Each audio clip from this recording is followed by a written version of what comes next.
Hey guys, welcome back to Cody Tarot. I'm Cody, your tarot reader. Today is going to be a very special pick a card. I'm going to try and make it as detailed as possible, but it is Who Will You Marry?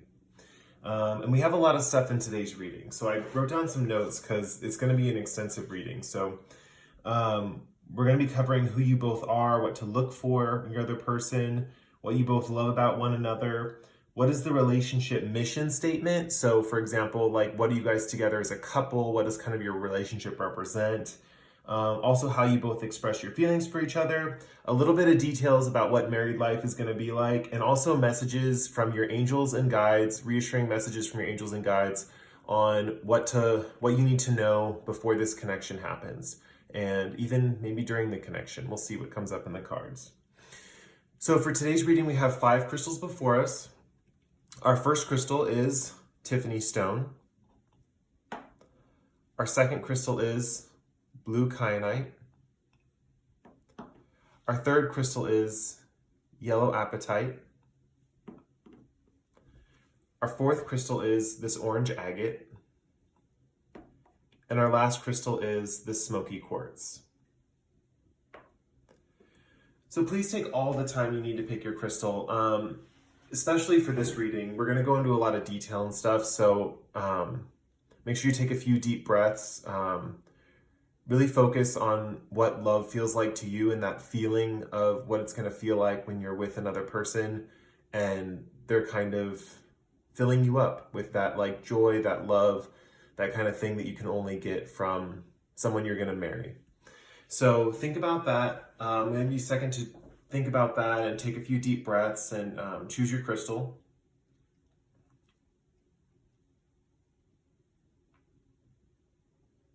Oh yeah, pause the video here if you need to, by the way. And also, I guess that's it. So we'll get started with group number 1, the Tiffany stone. Hey, group number 1, this is if you picked the Tiffany stone. So let's get into your reading. So who will you marry? So we're going to flip over these cards first. One of them will be you and one of them will be your future spouse. Now, the way I do these types of readings is I let you decide which one of the two that you are, and the other one will be your future spouse. So it should be pretty evident upon starting the reading that which one's going to be you and which one's your future spouse. So we'll get into this. Let's see. Okay, so we have scribe and detective. Okay, the way I'm seeing the dynamic between you two and also what to look for when you're first looking to meet this person and who you guys are as people and how you present yourselves to the outside world. We have one person who's a scribe and one person who's a detective. So I'm getting the feeling that one person likes to kind of figure out secrets in the world and the other person kind of likes to record and write down those secrets.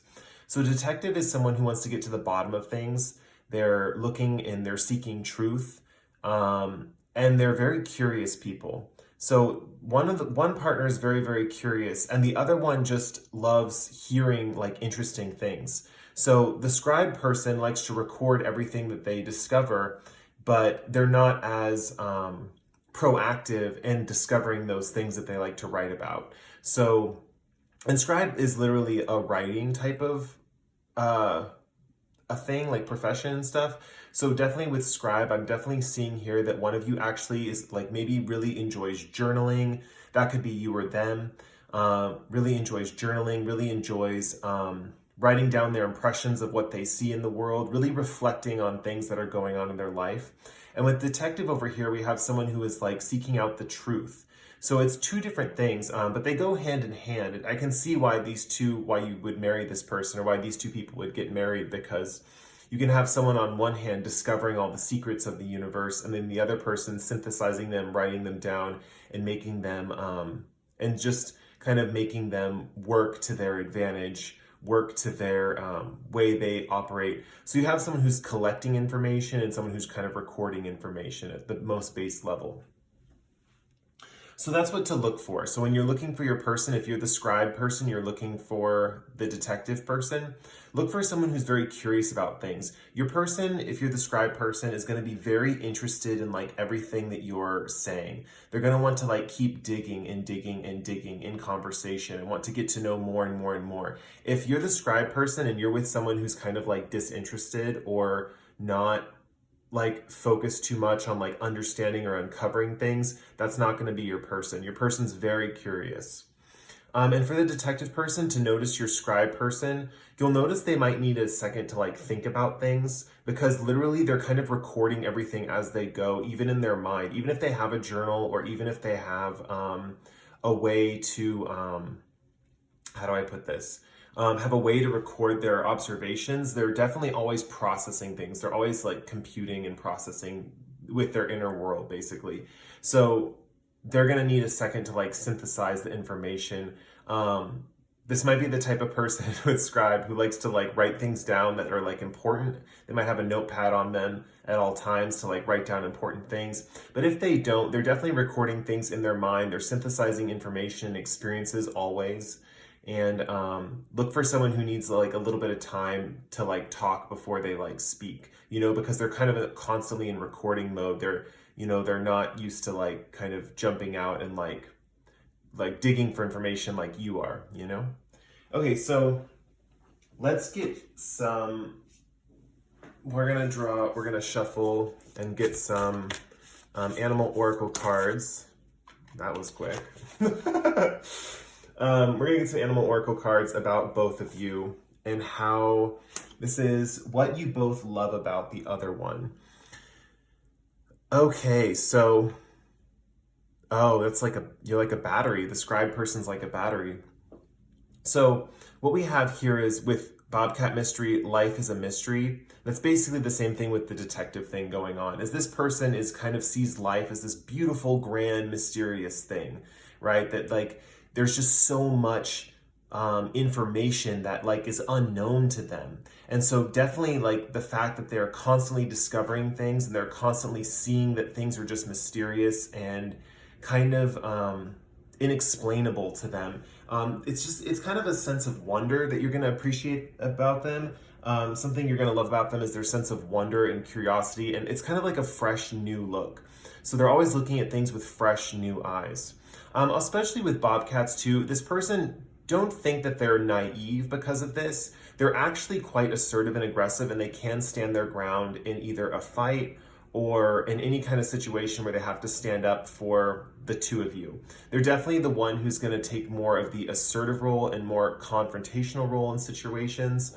Where with antelope spirit, this is a prey animal, you're more prone to running away and running away fast with the scribe, if you're the scribe person. Now, if you're the detective person or the bobcat person looking at the antelope person, the antelope person, life is speeding up. They're going to provide you, what you love about them is they're going to provide like a battery for you, right? So, and this is an energetic thing. This is not anything they're doing intentionally. They're not prodding you and making you more motivated and stuff, but they're just going to basically be fueling your constant desire to discover things, right? Because instead of having to process everything that you're discovering all on your own, they're going to be processing it for you. They're going to take up a lot of the responsibility for you, that of the stuff that you don't like to do, basically, as the detective. So yeah, and as life is speeding up, this is definitely the type of person who likes to live a fast-paced lifestyle, even though they need time to think about things, and they do because they're constantly recording. They can move on the fly. They're adaptable, basically, is what we're going for here. So yeah, that is what you both love about the other one. So let's go into what is the relationship mission statement.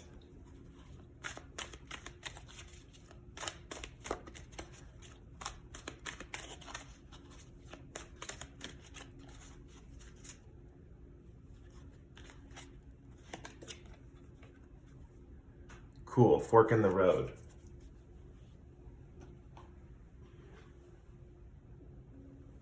Okay, there's a few things with this relationship mission statement. This is kind of how other people are going to perceive you guys. With fork in the road, there's two things going on here. First thing is that the sky is the limit with you guys. There's unlimited possibilities And all you're gonna have to worry about is making choices with those unlimited possibilities. It's as if different paths are constantly opening up to you when you're in a relationship with this person. So there's kind of like it's like a smorgasbord. The sky's kind of the limit. With fork in the road though, this is really imperative that you guys are going to really start to define yourself by your choices. That's something that's going to be key in the relationship, is the choices you make is really what's going to define how the relationship is going to progress and how people are going to see the relationship. These choices are going to be very, very important. And you'll notice that at pivotal points in the relationship, you'll have to make these specific choices. And it has to do with all these pathways and options that you're having to experience, or that you will experience. And not to say that you can't take more than one option, that's true, but you're going to definitely be very aware about your choices that you make. So for example, hold on. Okay, sorry, I had a burp or something, I don't know. Anyway, so basically with fork in the road, you're going to be making these choices. And a good example of that is like, say you have options of say you have children and you're deciding where to send your kids to school. So you have all these options. You both are going to be able to make the best choice in that situation. It might take you a little while to decide, but you will always make the best decision. Fork in the road is all about the fact that there's multiple pathways, but the power is within the choice. And so you guys will start to realize that you are kind of the choices that you make. You're not anything else. Your relationship isn't anything else but the choices that you make in the moment and how you move forward from there. Okay, let's see how you both express. Actually, I'm going to go into, we'll go into how you express love first. So.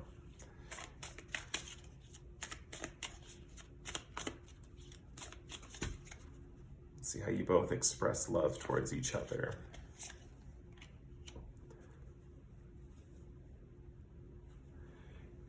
Great. Okay, so it's interesting with Antelope Spirit, life is speeding up and slow down. It's kind of this interesting dichotomy, right? So at first it's like this person likes it because this person makes like life speed up and stuff like that. But what you guys are really going to notice is that the times where you want to relax and you want to slow down, that's when you guys are going to be sharing your love with each other. So it's almost as if business as usual with the detective work and the scribe work. I'm almost seeing like a working partnership that with those kind of roles together and like working together. But slow down is definitely something that, and especially with the Bobcat Spirit, they could even tell the Antelope Spirit person to slow down because life is speeding up. They could say like, okay, just, chill out, and even this would go with same with the Antelope to the Bobcat Spirit. You could be mentioning that like, you're going so fast, and this kind of goes back into fork in the road with the choices, is that you want to slow down and make the correct decision when the time is right. Yeah, but that's how you guys kind of really show love to each other, is basically like slowing the other one down and getting them to really enjoy life. Okay, let's get into married life between you guys.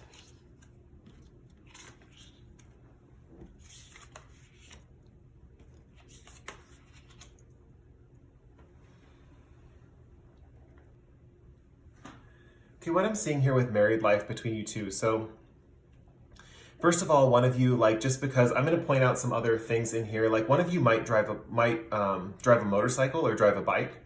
That's part something that could be happening. You definitely could during your married life make lots of like boating trips or trips through the sea. The ocean might be very important to you. We see the ocean again in the Page of Cups over here. Let's get into some other more abstract things. So with the Knight of Swords and the Six of Swords together, it's interesting because Six of Swords represents this transition.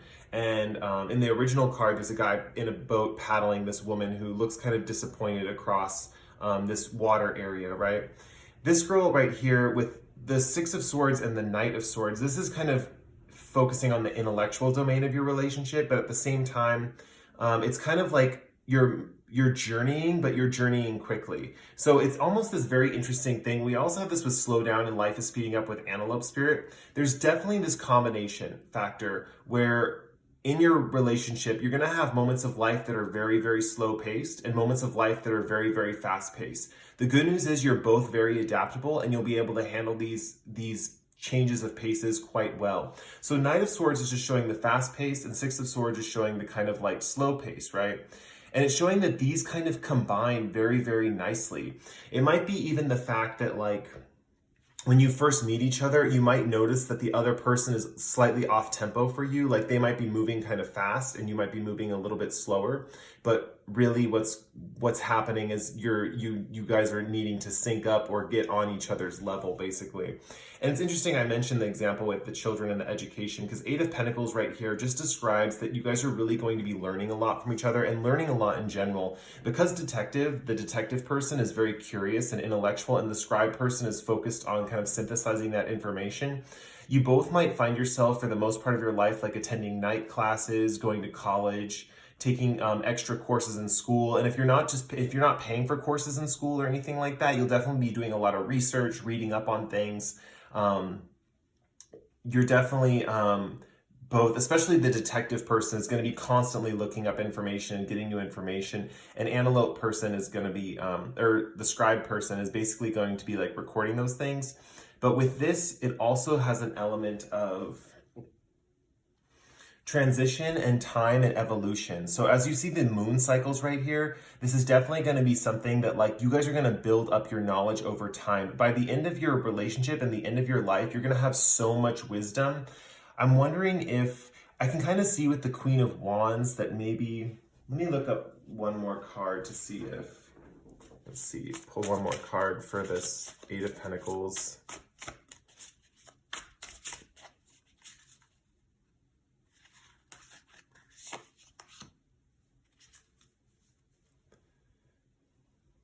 Okay, what I'm saying is not so much that by the end of your life you'll have a lot of information to pass on. You very well will. But with the Nine of Swords, we're seeing here is this information is mainly going to be used to like rid yourself of anxiety. Basically discovering things and learning about the world and doing those things is something that calms both of you down. So it's going to be like a relaxing activity for both of you. So detective person could even be focused on like doing like puzzles. You guys would be focused on doing puzzles together, intellectual things. Maybe both of you are avid readers and you're always discussing the things that you read with each other. You're definitely going to get kind of similar to each other. I think that scribe might have some things that detective spirit didn't even notice at the beginning, and then detective spirit starts to make some observations like the scribe person, and you guys can kind of go back and forth like that. Page of Cups, this is just such a good sign. This just shows that you're both focused on the unexpected, or that the unexpected basically doesn't really phase you in a negative way. It's basically saying that surprises are going to be very beneficial and helpful in your relationship. I definitely see you guys surprising each other with like kooky, weird little things that the other one can't understand. So little unexplainable things, especially with Bobcat Spirit Life as a Mystery. This makes so much sense with how Scribe likes the detective person, or this person right over here, because they're gonna surprise you with little things that like don't make sense, that you're gonna have to kind of like wrap your mind around. So they're gonna mention things and say things that are kind of surprising to you, but at the same time are like strange and different, and like the kind of is exciting. It's kind of like an exciting thing. You have to puzzle over it and like kind of figure it out. There's a lot of aspects of like puzzles and figuring each other out, and like definitely in a lot of intellectual stimulation. We saw that with the sword cards over here and the sword card right over here. With Queen of Wands, this goes into like the passion of both of you. You both might have some weird taste when it comes to romance. And definitely what I'm seeing with all the candles right here. Queen of Wands is a very unique card. I mean, she's the one with the cat and she's the focus on the occult and stuff. She definitely has a unique perspective. I see her as very unique whenever I do readings with the Queen of Wands. And you guys definitely both have maybe like a unique, passionate side that only the other one can understand. So you might have some like, I don't know if fetishes is the right word, just some little habits or idiosyncrasies having to do with like what lights you up that the other person's just going to understand fully and completely. You don't have to stress about that. You don't have to stress about being viewed as weird or different. The other person's really going to get it and going to understand you. Yeah, let's get into the last part of the reading, the messages from your angels or guides, or what you need to know from your angels or guides for this connection and the future of this connection. And let's see like what they want to tell you before, because if you haven't met this person, we'll see what they want to tell you. Let me put that there. there. Let's get 2 more. What do they want to tell you about this connection? What are your angels and guides? Messages from them about this connection.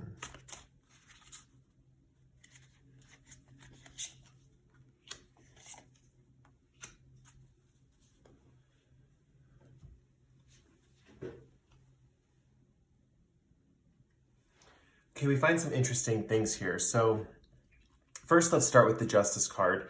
You guys actually, your angels or guides are having you focus and want you to focus on first balance, but primarily they want you to focus on legal things, legal documents, tax forms, financial things. They're basically letting you know that they want you to have all of that in order before you meet your person. That's going to be really helpful before you meet them, to have all of your basically like all the logistics and all the paperwork and stuff figured out on your end. And that goes for both parties.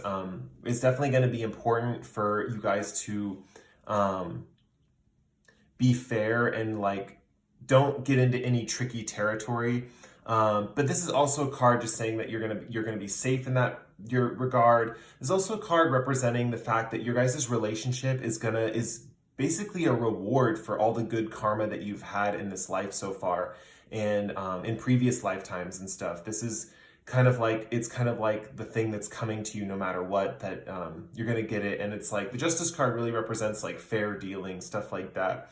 So your angels and guides are just trying to tell you that don't worry, you have done enough good, plenty of good. You can still do more good. I highly recommend it. Being a good person is a-okay and wonderful to be. Anyway, yeah, you've done a lot of good, and just to keep doing those good things and just be careful of legal documents, but in the way it's basically saying you're protected with all of that stuff too. So if you feel like delving into it and like putting that stuff in order, you will be protected. That's one of the things that's going to come into this situation, especially with Detective Spirit and Scribe. You guys are like 2 halves to the whole as far as like dealing with laws and dealing with different things of that nature, basically. So you guys are going to match up really well when it comes to this kind of stuff. So don't worry about that. The 8 of Wands, your angels are telling you that this is going to happen kind of soon. Like your relationship's going to come into fruition sooner than you think. One or both of you might be the type of person who thinks like, oh, I'm never going to fall in love, or my relationship's never going to happen. It's never coming my way. It's not going to manifest. It's, you know, maybe you talk down to yourself a little bit about your future relationship, or even getting married. Maybe you don't think you're going to get married. This is telling you that you are, and it's going to happen kind of like quickly, I guess is the best way to put it. Yeah, it's going to happen fast, and yeah, just be ready because it's coming sooner than you think. 7 of Swords right over here. This is a guy who is stealing swords, but in this card in particular, he is crouched down low here, like he's hidden, and this bird is feeling so free. So this also represents what 7 of Swords represents, is kind of like the theft of something, or even manipulation or unethical behavior usually. But what this is saying is this is like unseen. So what's going to happen is you're not really going to see your partner doing anything that is going to be unethical. And I'm not saying that they will do that thing behind your back, because they won't. It's just that the things that most people see that are bad in them, you are going to see like that is good, or a good trait.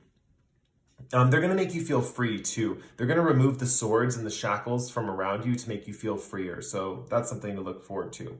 Now this last card is very interesting because we have the King of Wands here, and it's right in front of the Queen of Wands. And he's looking away. The Queen of Wands has her hand raised out, and he's looking away. And I definitely see him, this king is like a fairy in her hand. So she's a human, and he's more like a fairy creature is how I see it. And so you have this whole aspect where the other one feels like they've just like captured this like beautiful creature in front of them, you know, and because you have the king and queen, they're like 2 halves to the same whole.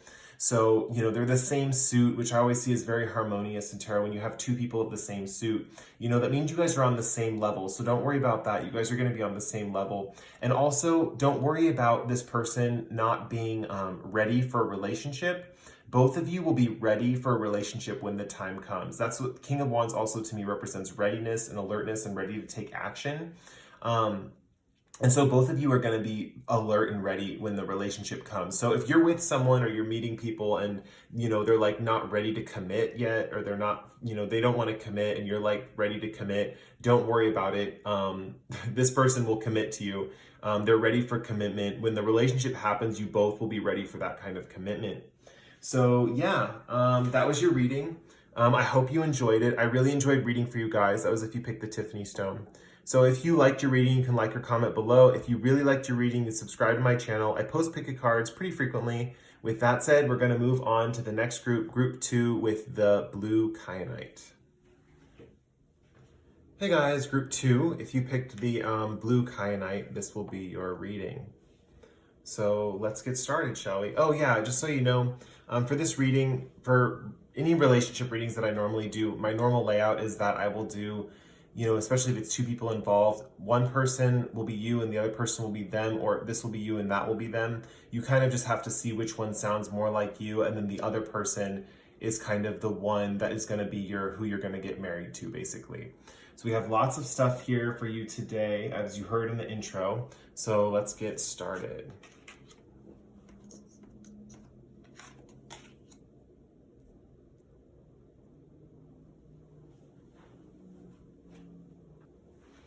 Okay, this is kind of interesting. So this is really who you both are and what to look for in the other person. So think of these as more surface qualities and not necessarily what you're going to love about the person or who they are, almost like deep down inside. But this is definitely who they are as like a person in general, is the best way to put it. And it's what you're going to recognize about them when you first see them. So person A, the mentor and saboteur. So saboteur is someone who sabotages things. They kind of get in people's way and make them mess up, or they undermine certain things. They might undermine authority, or they might undermine someone's like system or working method. And sometimes this is a really good thing, because when you're doing this in a way that's positive, it can really represent like breaking down old structures so a new structure can be reestablished.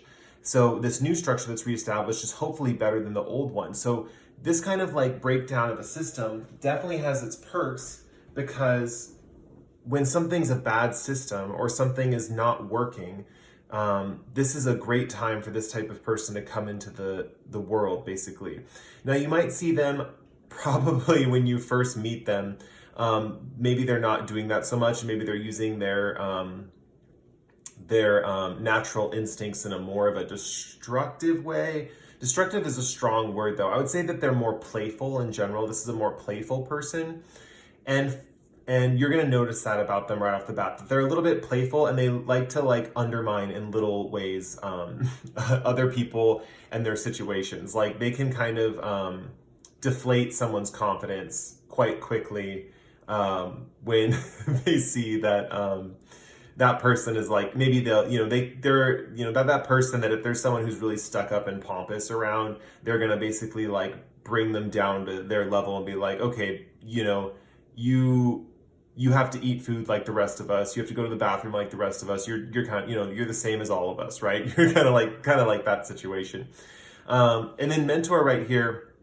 So what saboteur person is going to see about the mentor person, you're going to notice that this person A, is a real teacher and likes to teach people things. The mentor person is probably going to have a lot of people under their wing. They might have a lot of younger friends. They might have a lot of people that their people are learning from them. You'll often hear their friends and their associates like say things about them, like, they'll say like, oh, so-and-so says this. People will be talking about this person, definitely. Talking about what they taught me, taught you, taught them. Sorry, I'm getting like into the cards. I'm like one of the people in the story. Yeah, so they're definitely going to have their friends and associates. Basically, they'll say like, oh, so-and-so really taught me this lesson about this and this and this, and I wouldn't have had this without them, They're going to have a lot of friends. They're definitely the more social one. This saboteur person might be a little bit of an outcast just because of their natural way of undermining different things and systems and rules and stuff like that. They might be more of an outcast than this mentor person. This mentor person, it's interesting, this combination of relationship. It made me smile and it made me laugh, because I definitely see like a very humorous relationship. We haven't pulled what the relationship represents for both of you or what it seems to like to other people, but I'm definitely seeing that there's definitely going to be a lot of humor, a lot of laughter, a lot of fun entertainment for other people involved. It's going to bring a lot of mentors, friends are very serious people focused on growth and development. That's what attracts these people to the mentor personality. So you're going to notice that a lot of people are very serious around the mentor. And it's almost like this perfectly built like castle made of toothpicks, right? And saboteur person comes along and just kind of like pulls the toothpick out, you know, and everyone's like, I can see these people being first shocked that they're doing this, but this mentor person is going to find this person very entertaining. They're going to find them very like lovely and entertaining and humorous and funny. And it's going to be such a breath of fresh air to this mentor person, you know? So, and then basically when all the mentors' little friends and stuff see that mentor's enjoying this, it's going to bring this whole aspect of humor into the situation. So there will be this sense that these people are learning these like often profound things from this person, but there's also going to be this sense that this person, there's a little bit more lightheartedness to the thing that this person's setting up, you know, if that makes sense. It's going to be a good time. I'm definitely seeing a lot of humor. I'm seeing a lot of fun. I'm seeing a lot of good times, good exchanges, good interactions. You guys might be more of a feistier couple, like play fighting and stuff like that, but it's all in good fun. It's all in good humor, and you both know that about each other. There's no animosity really here. So let's get into what you love about each other. So I pull these animal oracle cards just to see what both of you love about the other one.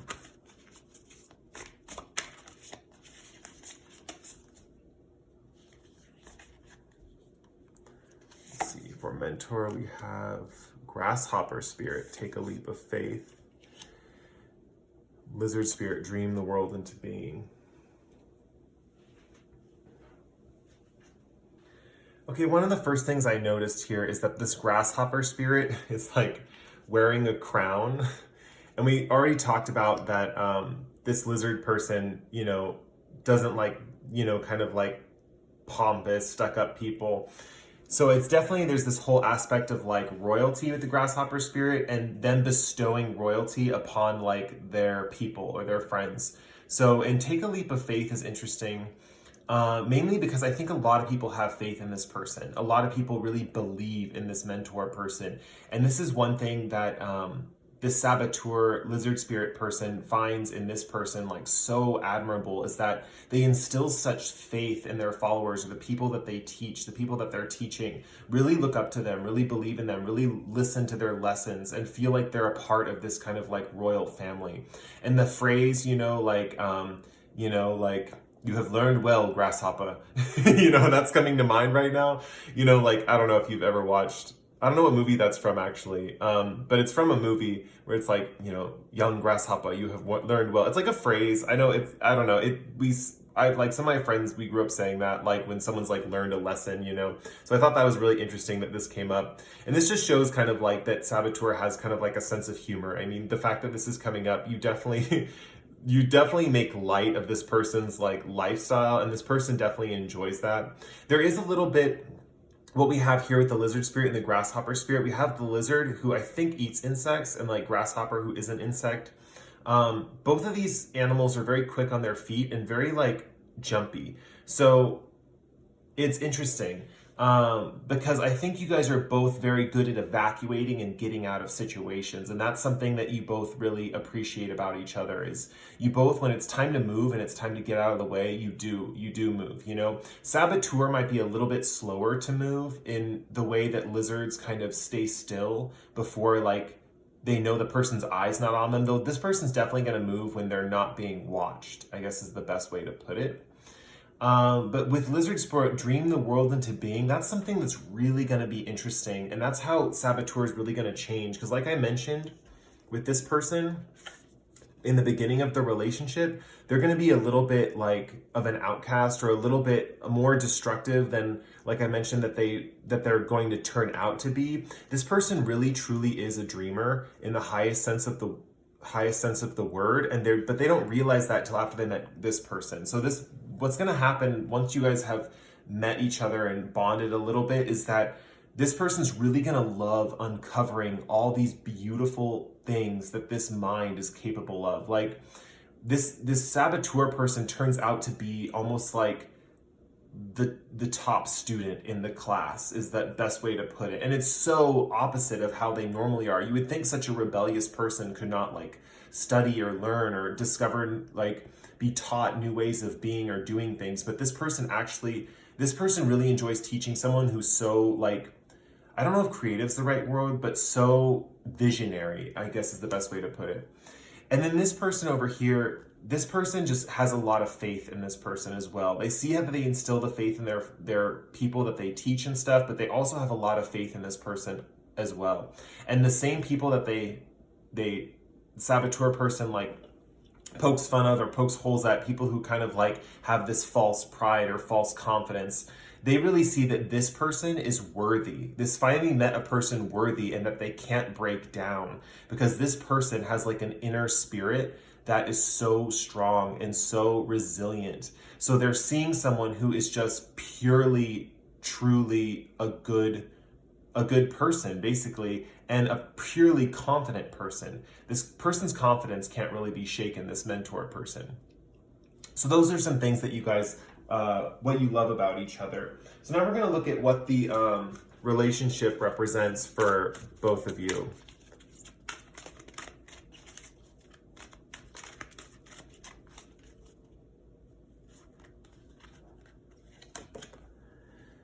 Imagine, perfect. This goes with just what I was saying about dreaming the world into being. There's going to be this whole aspect of like, it's going to be interesting, because what's really going to happen is this grasshopper person is going to like let this person in on the secret that they can really like imagine and dream anything they want, and they actually can create their reality based on these imaginings and dreams and stuff. You know, this person is really going to give this person a lot of control over their environment, over their reality, which is going to be really refreshing to this lizard spirit person, this saboteur person.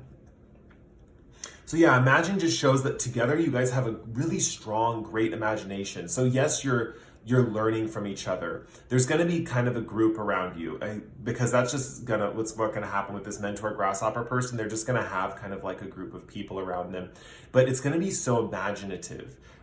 It's going to be the type of environment where you can be creative and you can just dream up whatever you want. Like the world that you guys create for each other is going to be really entertaining. And you're also going to have, like, with that sense of humor, you're going to really enjoy inventing different stories or situations, or like very playful, interesting things of like make-believe stories, maybe about your own relationship or the relationship of others. This is something that I have done with my friends in the past, and it's such a great way to like express like your opinions of different people and different people's characteristics, is imagining them as different fantasy characters and stuff like that. So it's I definitely see you guys having like really spurring each other's imagination to new heights. You know, this person really activates this saboteur's imagination and gets them to like think and dream bigger. And this person over here definitely is getting their own imagination like working as well. I definitely see it being more of an effect for the saboteur person, for them to like really get their dreams kind of in motion or going. There's also this aspect with dream the world into being and imagine. I'm definitely seeing that your subconscious level, your subconscious drives are going to match up really nicely. And a lot of stuff that you guys create and do in your life is going to be coming from your imagination, from things that you just think of, you'll be able to do. That's going to be something that's really important in this relationship. So let's see how you guys love each other. How do you express love to each other?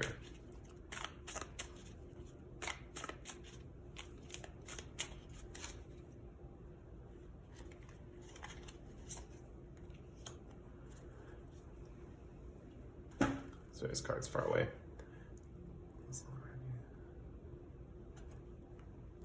Love is all around you. Okay, so this is an interesting thing, because you're not necessarily, this is not necessarily a way that you guys are expressing love to each other, but this is a way that you guys show each other that love exists in the world. And that's in a way how you express love to each other.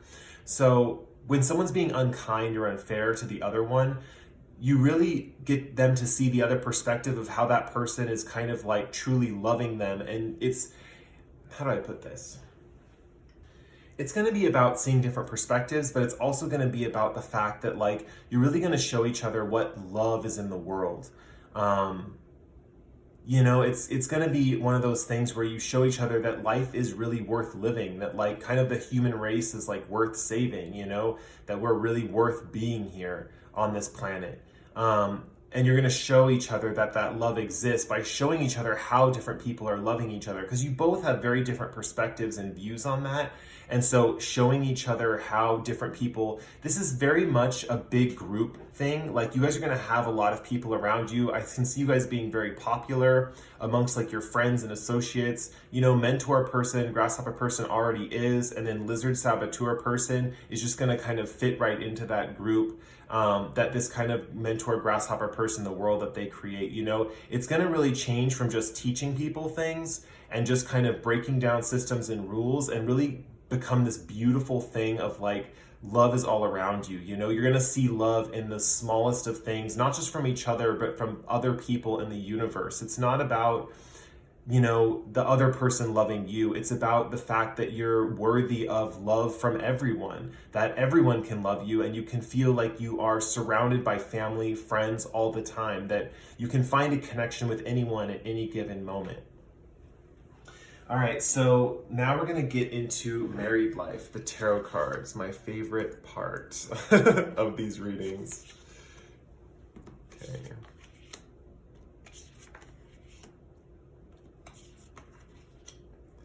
Okay, the other group got some of these cards too. Interesting. So let's see. It makes sense that the Eight of Pentacles is here because this is my education card. It represents like learning things over a long period of time, building up your repertoire of knowledge.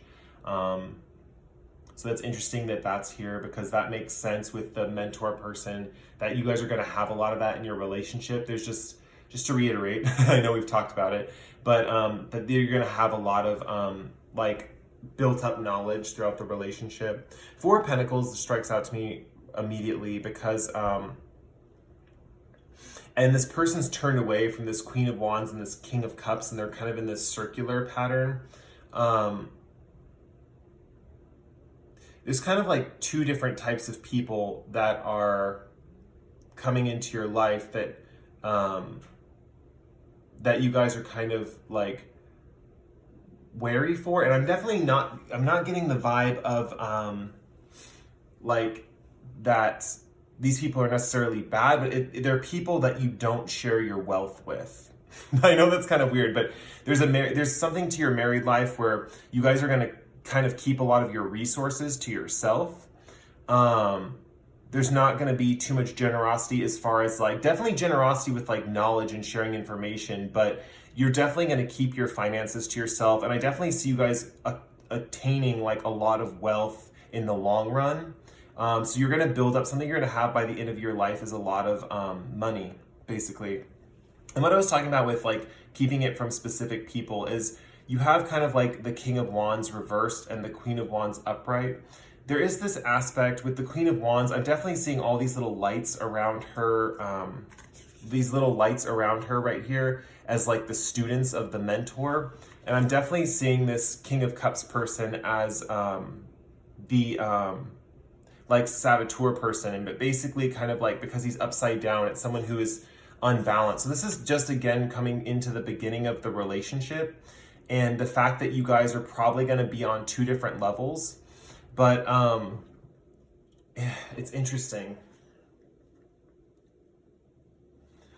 In a weird way, this also represents people you will stay away from, and it represents you. So for example, with the Queen of Wands, you're going to be staying away from people who are, how do I put this? It's like the replacement theory, right? You're not going to be sharing with other tribes. It's kind of like gets this kind of like tribal mindset with you guys. And there's this whole aspect of like, how do I put this? I know I can say it. Just say it, Cody. Other people who are similar to you are not going to be privy to your kind of like finances, I guess is the best way to put it. with King of Cups over here, it just shows that like, this is also representing people who are similar to your spouse, but just slightly off or slightly different, trying to get into your life. That's the best way to, there we go. Okay, so basically like other teacher type people or those pompous people that this saboteur kind of, you know, pokes holes in their little confidence spiel, you know, because the thing is you guys found the true person for you. You found that true person that's like that ultimate end goal. You know, and when these other people come into play that are like your person, but not quite them, they're going to try to like get in on this action. Basically, they're going to see all this good stuff right here and they're going to want to get in on it. But you guys are basically going to turn away from them and not let them in. And it's specifically pointing to finances. And this being a way that you guys build up your finances is by basically turning away from kind of like false admirers, is the best way to put it. So saboteur kind of quickly learns who's a false teacher, and the mentor person learns quickly who is a false student. Because if you look at these cards, really, this person is kind of like not focused on, Queen of Wands is more of like an individual type person and not really focused too much on a group situation, group values. It's not kind of like the Queen of Swords, in my opinion, which is more about going with the flow and going with the group and stuff. It's more of like an individual person. And King of Cups, like reverse, just represents the negative effects of kind of like a king or someone who wants to rule. So you're kind of looking at these people that are kind of like your partner, but not really like them, and you're keeping them out. There's like a whole aspect of like just turning away from certain people. Okay, let me put it simply. There's a whole aspect of turning away from people who are not good for you and making sure those people stay out of your circle and not affect your life and your finances and your situation. There we go. Okay, so with the Knight of Swords also right here, and this woman with the candle looking over and him sprinting, one of you is going to definitely, there's going to be a whole bunch of aspects of one of you leaving the nest often and going on kind of adventures, but the other one staying home to like study and do book reading and stuff like that. So there's an aspect there. There might be some aspects of separation in that when that comes down to it. And Nine of Swords also represents like arguments and stuff. I'm definitely seeing this more as like the saboteur person is going to be like off on the run, off doing things, maybe doing errands, getting things that like are needed for the household. And this mentor person I really see with the Eight of Pentacles. This can also go with friends in your group. As you look at her and she's turned to these people and she's turned away from these people. So the type of people that are going to be in your social circle are really like active types that are really fun-loving and free-spirited, but really kind of like energetic, I guess is the best way to put it. And the other types are these student types that the mentor person has. So saboteur probably has some buddies that he goes out with and goes on adventures with. And mentor person probably has some friends that she can still or he can still sit down with and really have like a studious, like kind of focus on that educational experience that the mentor kind of is so keen on having.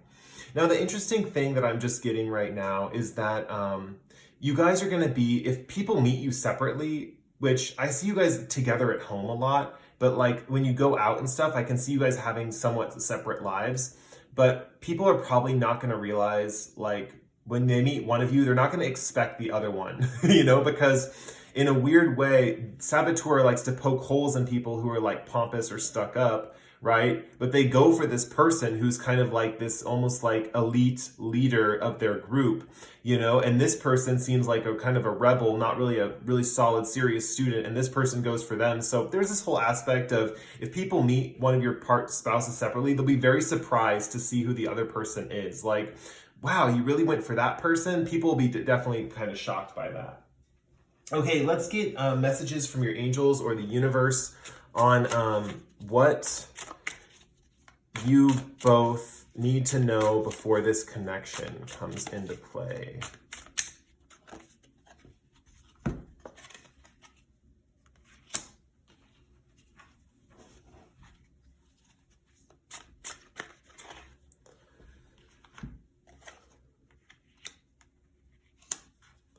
Oh, wow. Okay. Yeah, so this is interesting because these cards kind of line up with the cards under them, and you can kind of see the cards under them right now. So your angels or guides just want me to give you a little bit more information on your married life, and so that's what we're going to go with right now. So the Tower card upright right here just represents these people that are kind of like trying to pretend. They're like pretending to be the same type of person your spouse is. They're going to try and get in on your lifestyle. The Tower card is just urging you to like really remember that these people could destroy you, destroy your home even. If you look at the tower and the lightning bolts hitting the tower, and especially in this tower card, there is like a little village below. So it's almost like they could destroy your lifestyle with like your friends even. So you just got to be very careful of these false admirers, these people trying to come into your social circle, trying to get a piece of that pie, quote unquote, right? So we definitely see with the Chariot here, this is not reading with any cards around it, that this relationship might involve a lot of travel, or you might have to travel to find that person or this other person. So there might be a sense of adventure that is coming your way. Probably more easier for the saboteur person than the mentor person, but I'm definitely seeing the mentor person being able to hang. There's going to be like kind of an adventurous thing that's going to be the catalyst for you guys finding each other. So there's going to be this aspect of like, one of you might be invited on like a road trip across the country, or one of you might be invited to go to a party you've never been to before. One of you might be invited to just go to an amusement park, and you might meet this person at an amusement park, you know? But whatever it is, you're going to meet them on some kind of adventure. Now, this is just information over here with these cards right here. So basically what I was saying earlier with this Knight of Swords person and Saboteur's friends being all kind of like energetic people, life is going to feel like a big party with all your friends still. So if you're nervous about that, you're still going to have fun. You're still going to have your partying lifestyle. You're going to have a good time. Four of Wands just represents that, and like much more. You know, this person's going to give you a deeper sense of life and with your dream life in that, but you're still going to just let loose and have fun and be your kind of like crazy self. So don't worry about that. You're going to have plenty of friends to do that with.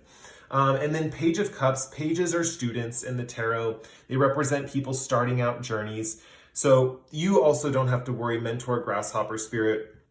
You are also going to have people and students coming into your life that are still, you're going to, basically both of you are still going to be able to maintain your same lifestyles, even though when you meet this person, you know? So that's pretty good news. Yeah, and I'm definitely seeing with Page of Cups, because I always see with the Page of Cups like surprises, that your students are still going to surprise you. You're still going to have those good people. You're both going to have good people in your life. It's just watch out for those false people who are trying to get onto the bandwagon. And you guys will know who they are. That's what I'm being told right now, is that you guys will know who they are. You'll know what I'm talking about with these two people. Yeah, so that was your reading. So, wow, what a happy marriage. Yeah, if you like the reading, you can like or comment below. If you really like the reading, subscribe to my channel. I post picket cards like this pretty frequently. With that said, we're going to move on to the next group, Group 3, with the yellow Apatite. Hey, Group 3, if you picked the yellow Apatite, so this is going to be your reading. So a quick message before we start the reading. The way I do these readings is you could be this person or this person. So as the reading goes on, you're going to know like which person you are. So you could either be person A or person B. And you'll see as the cards flip over, it'll be pretty apparent like which one you are, or it should be. And yeah, that's all I wanted to say to start the reading off. Let's get into the reading.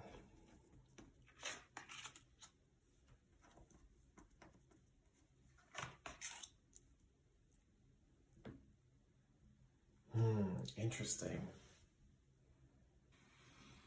Okay, so these two cards represent who you both are and what to look for in the other one. I'm definitely seeing this aspect with Thief and Messiah. The first thing that comes up to mind for me, with Messiah, this person, person A, is really going to just worship the ground they walk on. They're really going to have a huge crush on this person. Person A is going to crush so hard on this person when they first meet. It's going to be like love at first sight for them. And anything this person says or does is just wonderful and they could do no wrong, right? I definitely see this person being this thief person or this person A being very devoted to this person right away. At first meeting, that's something you can look for if you're person A. Whoever you're just feeling crazy, intense worship, head over heels, I love you feelings for, that's gonna be a good sign that this is your person. Now, interestingly enough, this person viewing this person is going to view them as a little untrustworthy. They're going to view them as if they're going to, in a way, thief. I'm really seeing this as steal their heart. This person's a little bit more hardened. Person B is a little bit more hardened, and they're worried that this person is going to kind of like steal their heart and run with it. So this person doesn't seem that serious, that they would take a relationship that seriously, even though this person is dead serious about this person. Person A, right when they meet them, is like dead serious about a relationship with this Messiah. Person B person, just wanting something so badly and wanting something like solid and committed. But this person just doubts and doubts and doubts. You know, like when they meet this person, they're going to be wondering like, oh, is this person really going to stick around? Are they going to leave me? They just don't seem that trustworthy. They don't seem like they would be like husband material, wife material. They just don't seem like that type of person that, you know, do I really want to settle down with someone like this? Like, yes, I'm attracted to them, but I just don't feel like maybe they might even view this person on an extreme level as a little unethical. So that's first impressions. That's what to look for in your person. I know that sounds strange.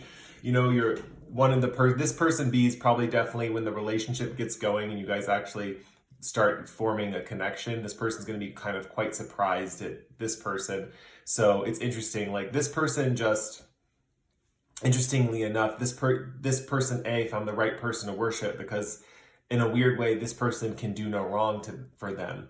And this person B, is going to have kind of a bit of a journey learning how person A, how do I put this? Learning how person A is maybe more true to a relationship and maybe really, really wants something, you know? So let's get into what you both love about the other one.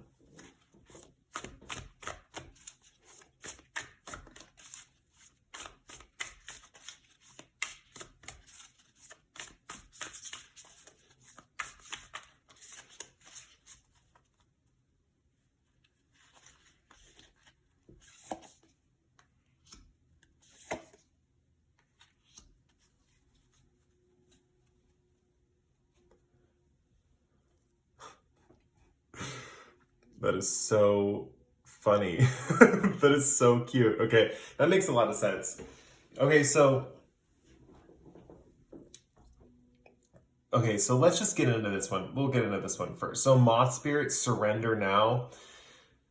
This is kind of like, if you think about cats and how they chase their prey, this is kind of one of those situations where surrender now with moth spirit, it's going to be a situation where once this Messiah person or person B really is like, you know what? I'm in for this relationship. I do trust you. I do believe you're the one for me. That is what person A like needs to hear. Like that's what it's almost like it's not going to happen soon into the relationship, but once this person surrenders to this person,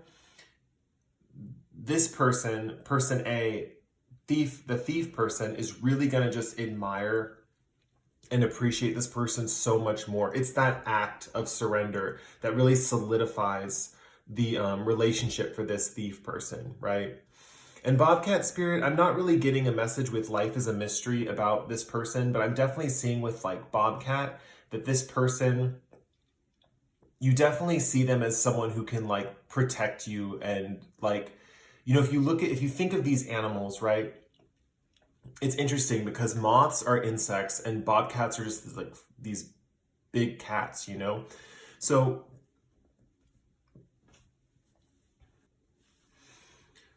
it's kind of like this symbiotic relationship where you have an animal that is so small and so kind of insignificant compared to this great beast of a person. So there's kind of this aspect, this power play, this power dynamic. And it's not sensed at first, but it's almost as if what person A really found about person B, where they just worship the ground they walk on, person B is going to feel very similarly once this surrender happens to person A and how powerful they are. They're going to really discover how powerful this person is. Yeah, and also with Life as a Mystery, I think that what it means is that this person's going to also view person A as very mysterious. Once it boils down to it, as the relationship continues, and that mysteriousness is what is going to like really reveal that to this person. And this person just loves when person B just says like, you know, I'm all yours. You know, that's really all they need to hear. That's why they love this person, just because of that surrender, just because you're surrendering over to kind of like, it's like the finally getting that thing that you wanted for so long and you just held out for because you knew this person was the one and they finally like you back. It's kind of like that. Okay, let's get into what is the relationship mission statement? What are you guys going to be like together?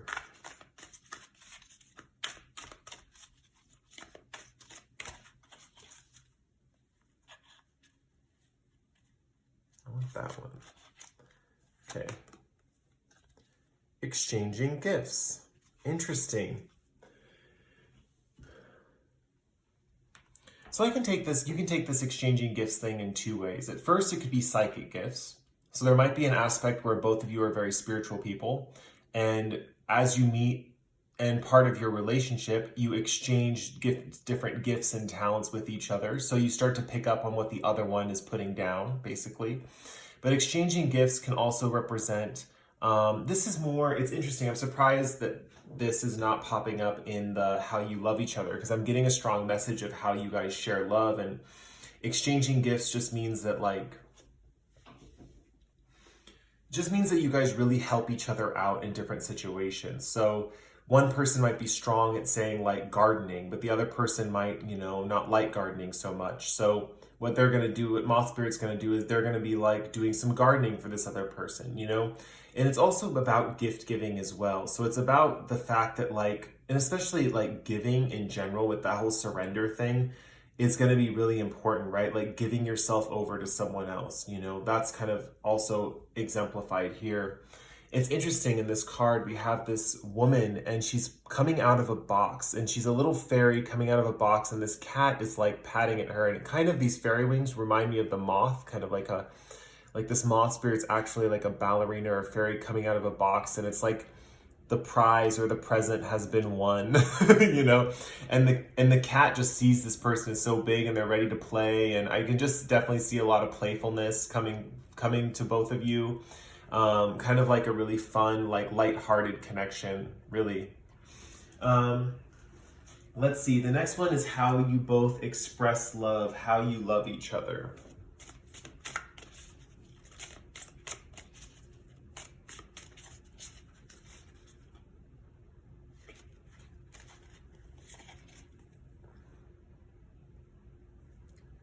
Ask for help. Yeah, this goes really well with the exchanging gifts. I'm glad I got this, because ask for help just means that you're really going to learn that you can rely on this person. And that's one of the things that it's interesting. The cards are reversed. Exchanging gifts is how you guys show each other love, exchanging talents or gifts that you have and using them for the other person. And ask for help is more what the relationship's about. It's interesting that the cards are switched in this reading.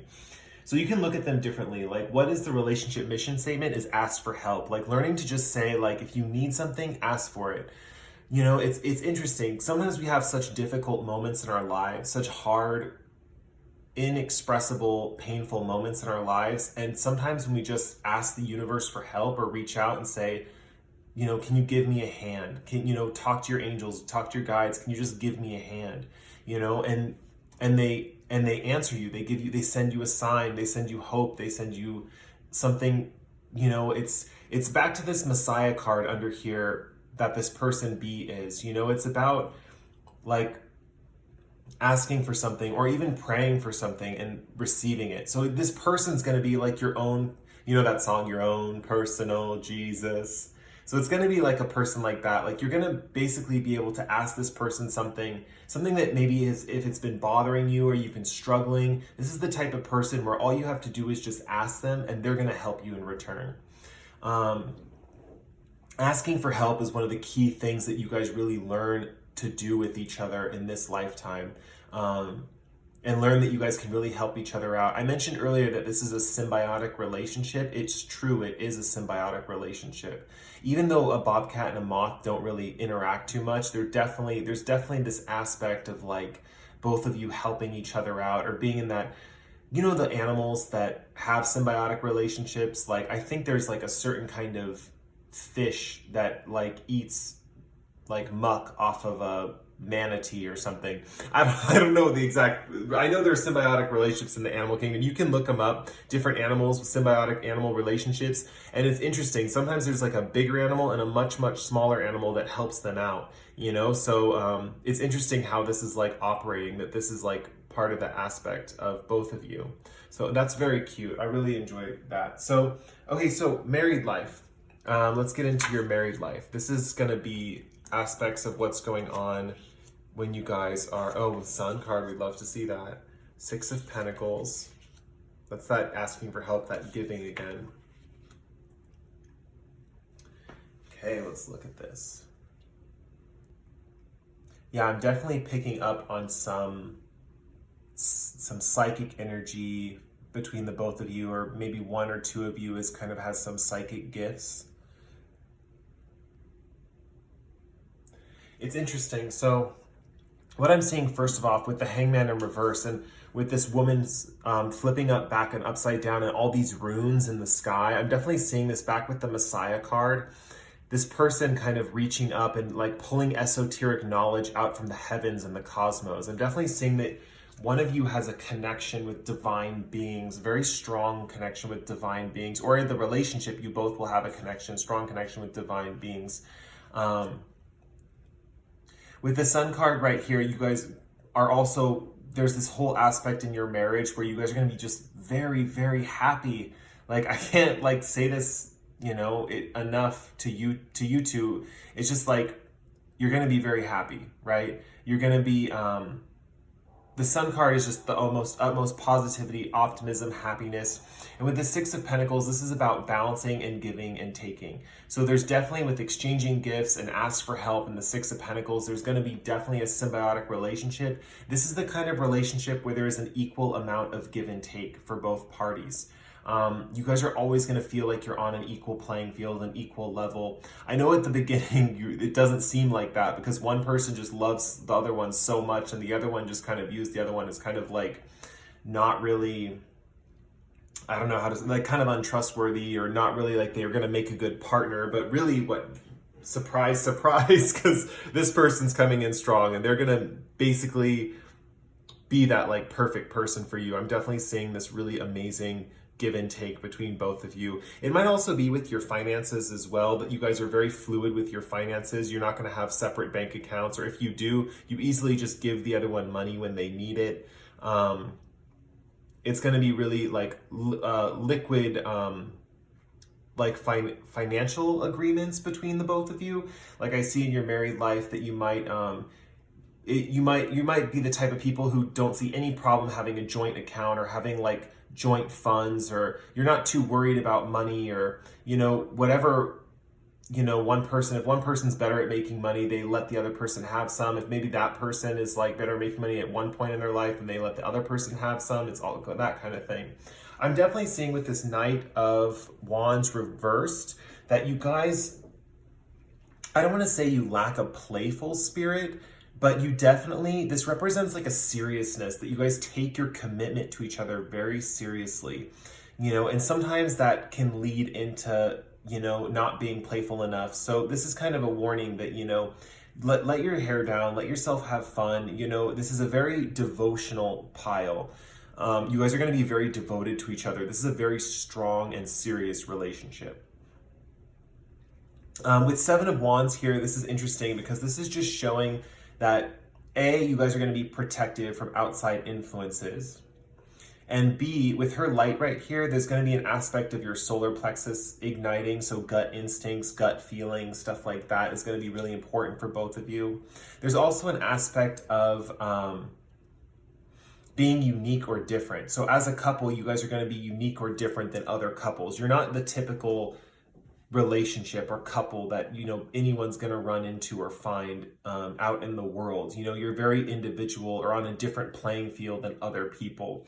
You might find that this other person is the only one who really truly understands you in this lifetime, and that can be kind of like a hard thing to cope with, but at the same time it can be a very beautiful thing, because you have that partner. If you felt like the world's been against you for so long, or you just realize that maybe you're different than other people, this person's really gonna get you, especially when it's further down the line and you guys finally, that surrender moment is really gonna just cement this relationship together. So let's get some Shadowscapes cards. This is messages from your angels or guides about the situation, things that they want you to know before you two meet, things that maybe might help you meet, or just things to know, things that they want you, helpful information, basically.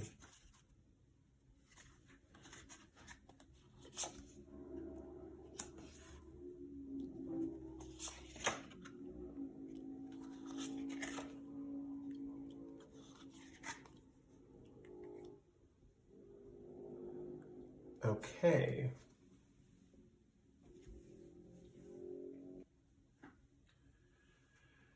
There's notes in here.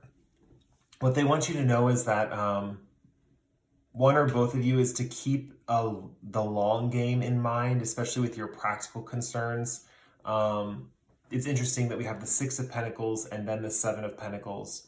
They're basically saying that don't worry about, when I was talking in the reading about the give and take and both of you sharing your finances, you're gonna have a fruitful tree to pick from. It's not gonna be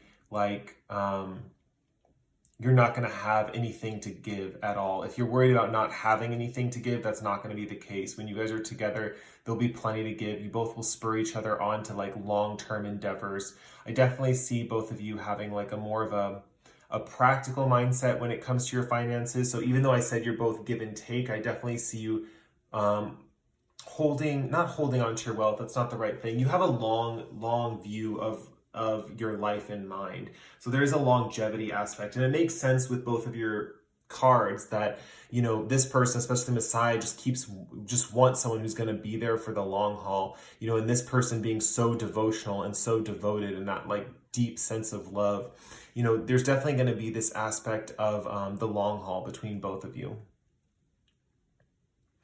And then Nine of Swords with this it's interesting because it's sandwiched between the sun and the divine messages that I was thinking of. And the Nine of Swords typically represents anxiety, but if you see this, the birds are flying off into this vortex into space. I don't know if you can see that up in the air. So this is just showing that the sun and also the messages, the divine messages, it's linking these two cards together. It's showing that you're really going to get joy from these divine messages, this kind of psychic awareness that both of you have, or that one of you has. It's going to really be the thing, the fuel to the fire that kind of fuels this kind of beautiful optimism. It's interesting because it might feel a little uneasy at times when you're communicating with these divine beings, and you're getting this optimism or this positivity. It might feel a little uneasy, but at the same time, this is natural in the flow of things. You can think of it like this. Sometimes when our bodies vibrate and we're receiving strong energy from a celestial being or some being that's higher than us, we can feel a little out of it a little bit because we're receiving kind of information. And it can it's interesting because it's almost like our earthly bodies can't handle the high. It's you're going to be too happy. This is the best way to put it.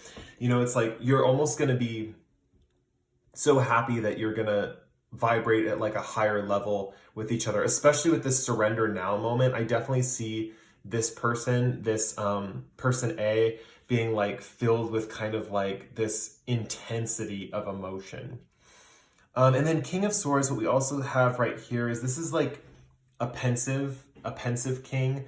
at least in this deck. And he has his two crows, or what I see as ravens. And I always relate this card to Odin and his two ravens, thought and memory.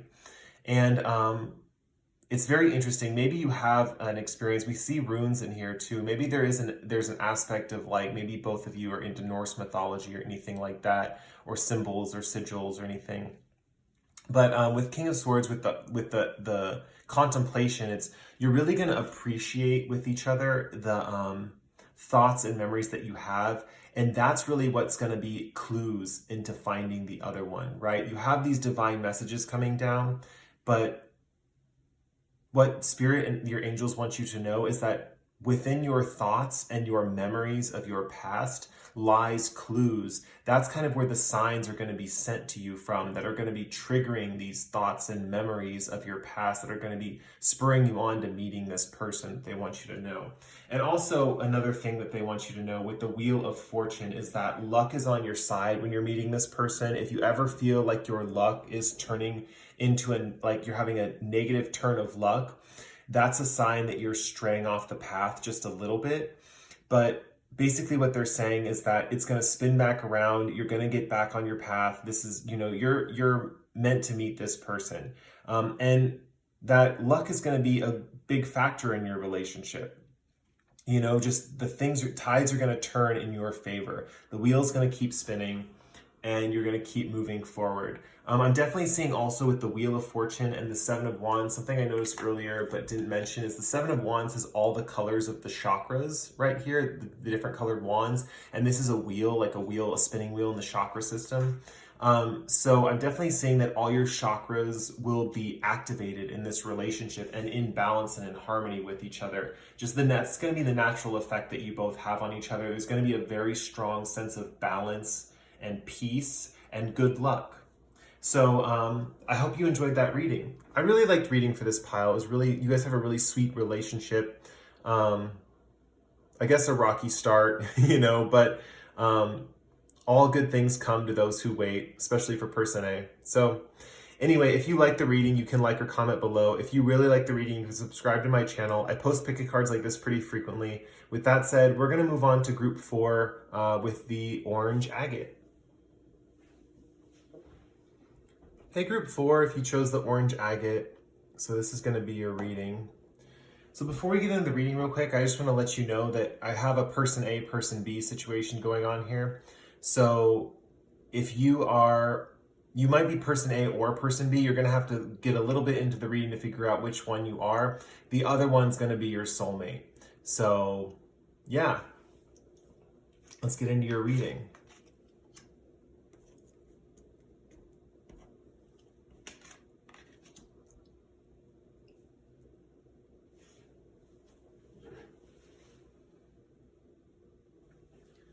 Okay, so this is a really cute situation with both of you.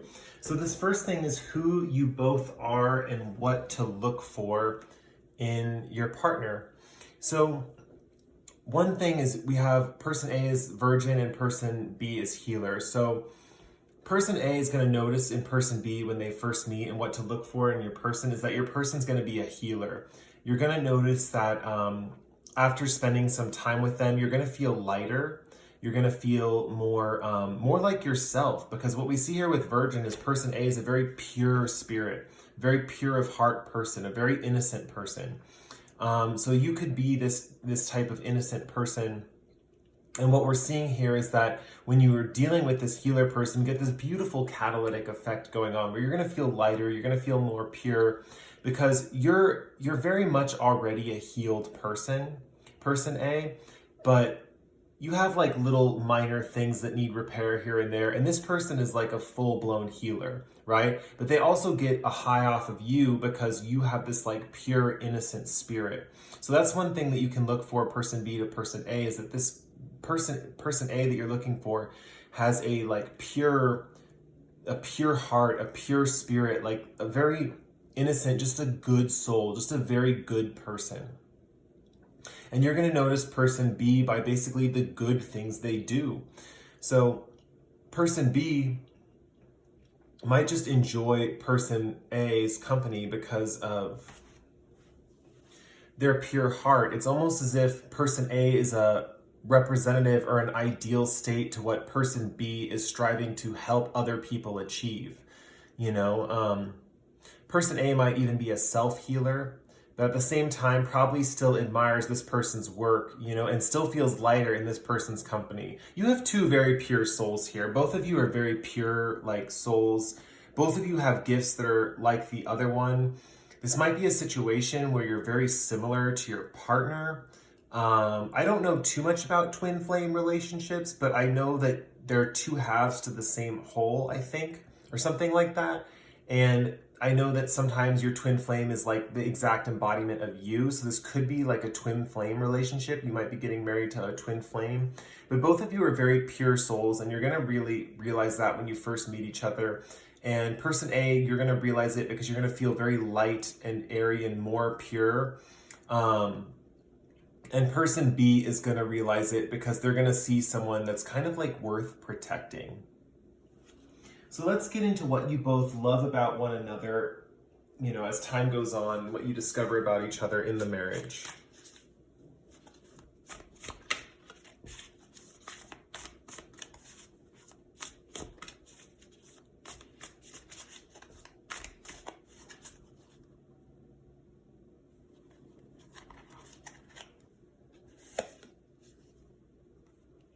Mouse spirit and wolf spirit. Interesting.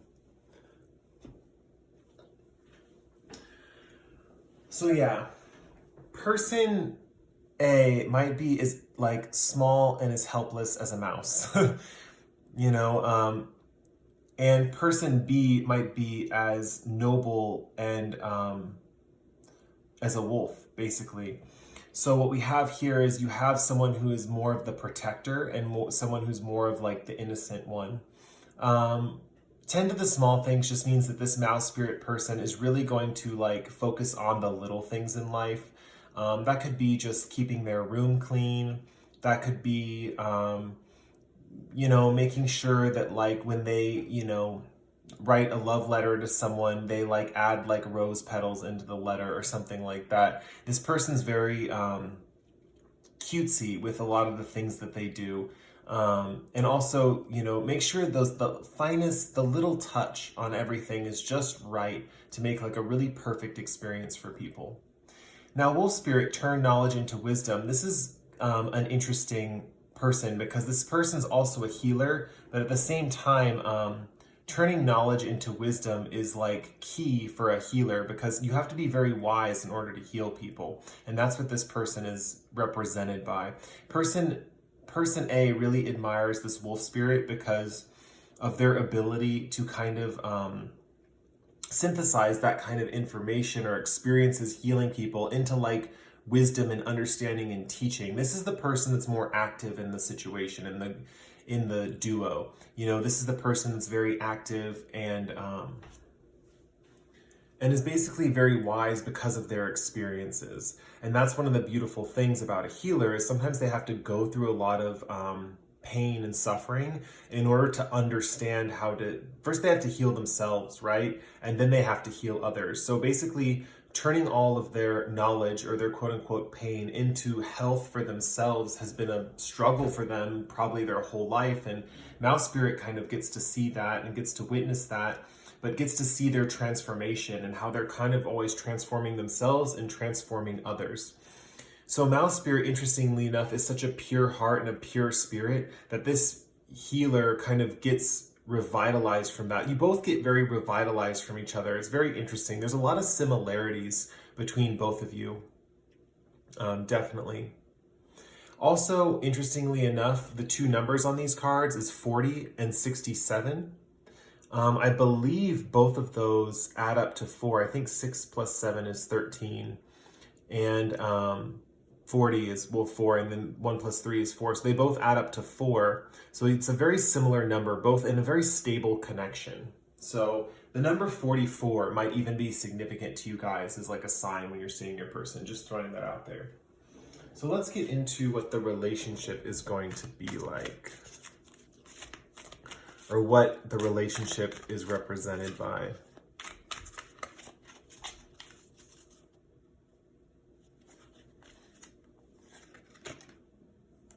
Mending. That's perfect. It's perfect for this pile. Okay, so mending is all about healing, and it's interesting. I definitely see mouse spirit is like with tending to the small things, like mending little things, like sewing up, like uh, like a like if there's a rip in a blanket or something at home, they're like sewing up the rip in the blanket. Mouse spirit might be someone who's very crafty and like knows how to like kind of mend physical things, where wolf spirit's more of like a intellectual or a spiritual healer or a spiritual mender, where they actually can kind of mend people and mend their problems. It's interesting because I definitely seeing this person B, the healer wolf spirit person, definitely bringing some spiritual healing and mending to this person, and mouse spirit kind of mending and focusing on like little things in the wolf spirits or healer's life, like maybe mending physical wounds. This person A might be someone who's like a nurse or a caretaker personality, and person B could be a healer in a more spiritual or holistic sense. But in either way, mending is really important for you guys. Just coming back to a sense of wholeness and healing and appreciation for the parts of yourselves that are really, how do I put this? The parts of yourselves that are pure, and achieving and retaining that pure spirit. That's where you're both, it's kind of the mentality for both of you, and keeping your kind of like vessel pure is this, you know, we had the Virgin card for person A. So definitely keeping like everything clear, crystal clear, and just having that like beautiful, amazing feeling when everything is just like clear. And I don't know how better to explain it. It's just, it's a very wholesome feeling for sure. Okay, let's get into how you guys love each other. How you guys express love to each other. How you love each other. Let's see. Romance. Lavish the one you love with personal attention and affection. So this is a very romantic connection. You guys might find each other doing little things. Like I mentioned with mouse spirit before, like writing a love note and putting little rose petals in the love note. This is going to be a lot of romance in this connection. There's going to be this whole aspect of taking each other on like fine candlelit romantic dates, or going to really fine dining restaurants, or listening to really romantic music together. It's going to be really cute, and really like, if you're really like truly on the heart and on the deep inside of your soul, like a sappy like if you're just like a sappy, you know, love stricken person, you know, this is going to be the relationship for you. You're definitely you guys are really going to indulge. It's kind of like, in a way, it's almost like hedonistic, but it's not quite. It's like just enjoying the simple things in life and enjoying the romantic tendencies that you both have. This is a kind of relationship where the spark is always going to be kept alive between you two. You're never going to find that the relationship is dead. I don't see a lot of harsh feelings between you two. This is not a relationship where there's going to be much fighting or conflict or anything like that. It's going to just be like very real and harmonious.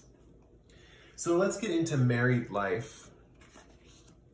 Let's see, what is coming in your married life?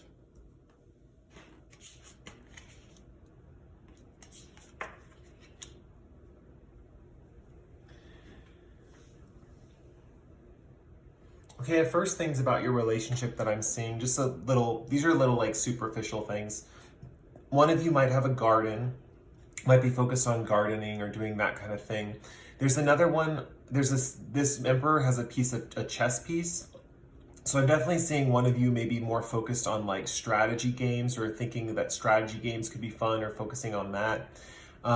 There's an element of travel, wanting to go on trips, and the Two of Pentacles in readings like this just makes me think that you'll have a very minimalistic style house. It's interesting because you both are very pure and healers, right? It's almost as if your house is going to represent that. You know, your house with the mouse spirit, they're going to keep their environment very pure. It's going to be very clean, very, how do I put it? Cozy, very cozy and nice and like cute, I guess is the best way to put it. Six of Pentacles just shows that you guys are going to have a generous spirit. You might find yourself working with charities or any kind of organization that gives back to people who are in need. And then let's get into the more intense stuff with these cards. The Emperor just represents a really stable connection, a really secure connection. That's that number 4 coming in again. The Emperor is the 4th card in the major, or the number 4 in the major arcana in the tarot. And you both have 4s right here, which just represents a lot of stability, a lot of structure in the sense of like having everything safe and secure. 9 of Pentacles represents a little bit of independence from one another, but oddly enough, I'm just seeing this as one of you having a little bit of independence from the other one. So it's going to be one of those situations where one of you is going to feel like you have independence, and then the other one's going to feel like the other person's never has left them. So if the independent person ever leaves the other person, it's going to feel as if they're not really gone or they're not really leaving, but one person is going to have a more independent lifestyle. So I definitely see one of you sticking more closer to home and the other one having more of like an independent lifestyle away from the home life. With 2 of Wands right here, I'm definitely just seeing, man, with this big archway, this big window, you might live in a house with like really high ceilings. But also there's an aspect of trips and going on vacations and traveling and just wanting to explore different things outside your home environment, you know? Anything you plan with your partner is going to come to fruition. It's not like these plans are going to be, it's not like the person you're going to try to make plans with them and they bail on the last minute. You know, this person's really going to follow through with like different plans and activities that you want to do with, they're going to really listen to you and want to do those same activities that you do. I definitely see lots of trips in your future. 2 of Pentacles just also represents traditionally like multitasking and being able to take care of all the tasks in your everyday life. So it's not like the different tasks are going to pile up or stress you out. There's really going to be a good flow with taking care of activities and tasks between both of you. So neither one of you is going to be that stressed out at all. Yeah, so that looks like the married life. Let's get into messages from your angels and guides about this connection. You guys, this is such a pure, beautiful relationship and connection. You guys are very lucky. And it definitely could be twin flame. Message from angel or guides.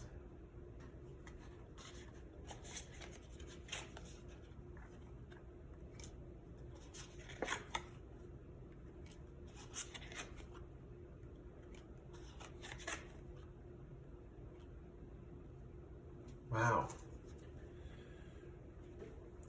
Okay, it's an interesting thing that your angels want me to point out, or your guides want me to point out for you. It's really about what's behind the tarot cards for this reading, and it's going to go into like different things like that. Well, first we have these 2, which is not really what's behind the tarot cards. So we have Queen of Swords and Queen of Wands. It's just showing that you guys will be able to go with the flow of your society. You'll be able to blend very easily into whatever place you're going to live or be or reside in, and the world that you live in. You're going to find that with the other one by your side, you're really going to understand your place in the flow of things and how everything is forming around you and your place in it, basically. And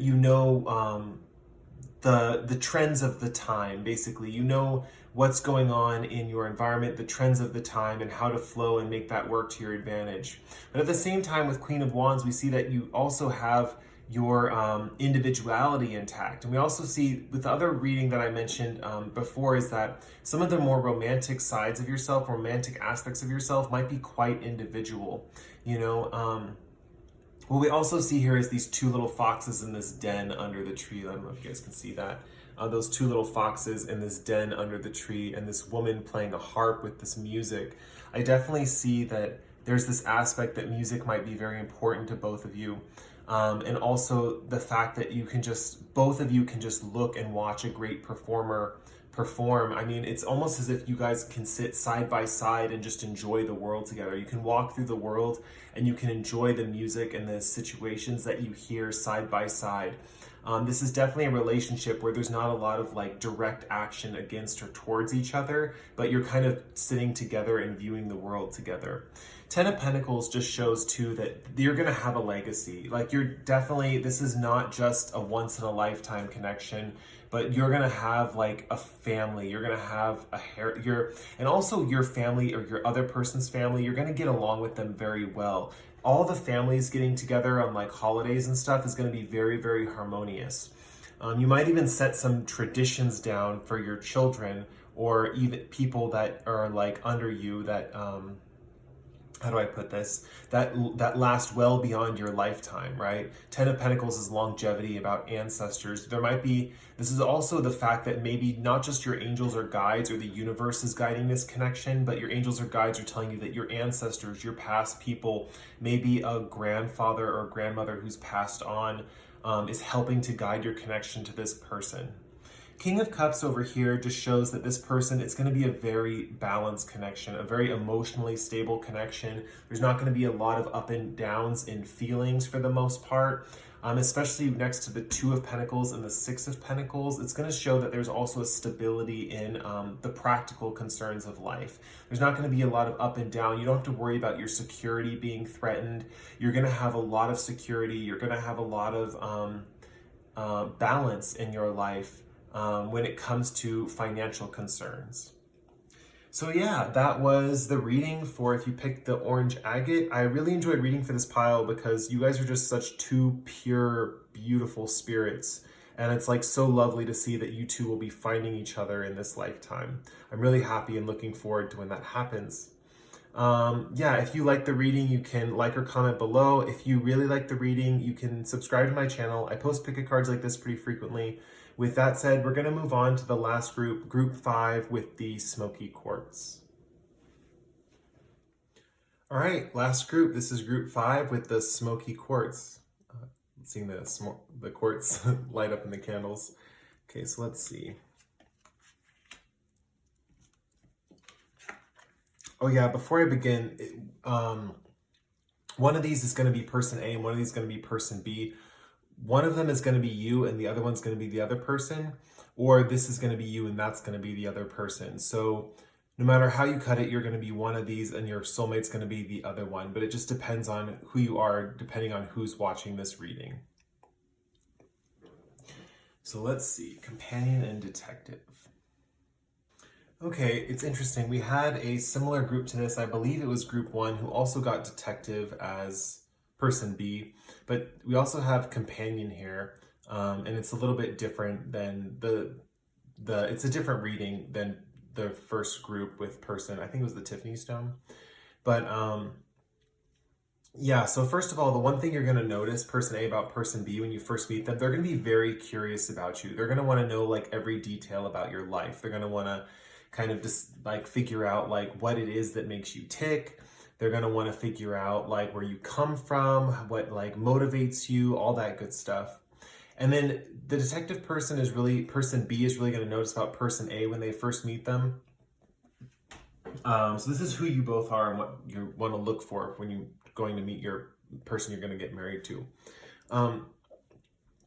This detective person is going to see that this person looks like a true blue friend, like a true blue companion, a true blue person, a true blue confidant, a true blue person that can kind of just accompany them through life. They just look at them as like, kind of like almost like a happy-go-lucky kind of like friend that it's hard to explain. They just look like someone who kind of is like going to be there with them for, you know, the long haul, or just someone that they want by their side. You're going to get warm feelings, person B, from person A. You know, in person A, you'll realize your person because they'll be pretty interested in you, you know, as far as like asking you questions and what's going on in your life and where you're from and stuff like that. So that is who you both are and what to look for initially. And then the next cards we're going to draw is what you both love about the other one.